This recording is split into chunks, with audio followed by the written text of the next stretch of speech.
They are the planes that saved civilization. They carried the greatest generation to war and to victory.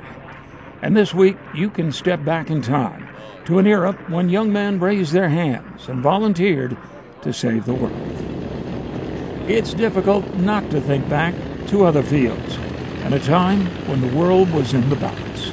They are beautiful but deadly, made of aluminum and American ingenuity. The B-17 Flying Fortress and B-24 Liberator were the bludgeon used to bring the Third Reich and Imperial Japan to their knees, and the plane that finally provided the long-range escort the bombers needed, the P-51 Mustang. The Wings of Freedom Tour is flying across the country, sponsored by the Collins Foundation, and this week they're in Casper.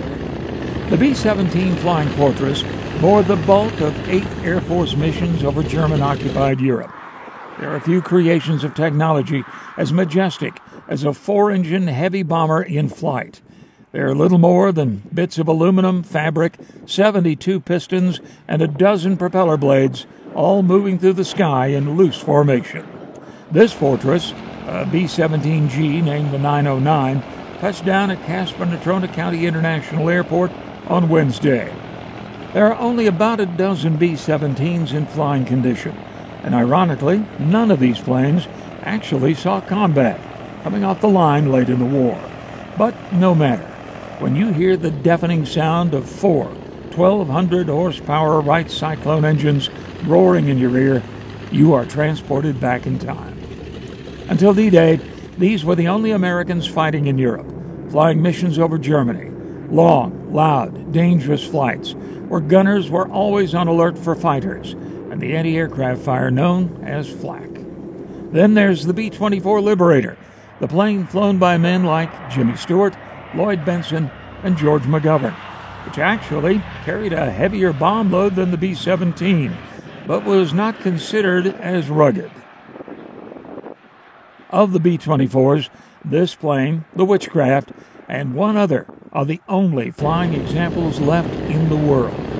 And if you take a flight, you'll find these bombers are like a time machine, taking you back to missions over Germany. Those long, dangerous flights where gunners were always on alert, and if nature called, it was the ultimate in luxury laboratories. And then, all too soon, it's over, as our 23 tons of living history sets down on the runway at Casper-Natrona International Airport. And joining the heavies is the premier medium bomber of the war, the B-25 Mitchell, ironically manufactured by the same company that built the Mustang, North American Aviation. The Mitchell saw service in all theaters of the war and was made most famous as the plane flown by General Jimmy Doolittle and his Raiders on the first bombing mission over Tokyo.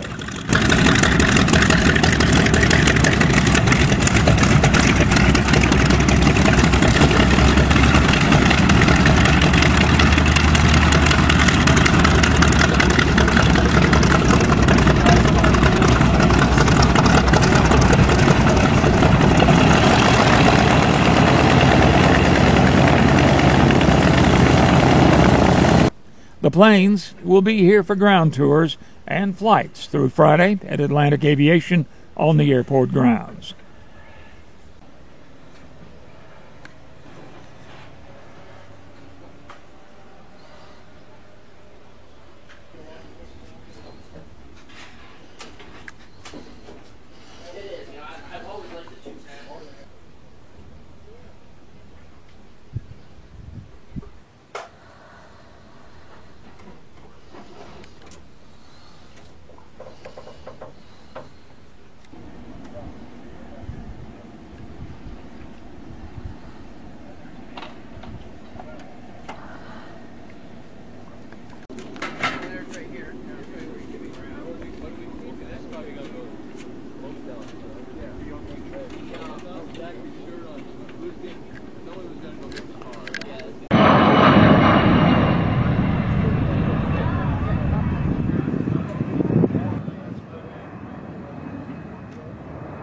It's a chance to touch, smell, hear, and feel history. And for some, to return to a time when the world hung in the balance. I'm Roger Gray.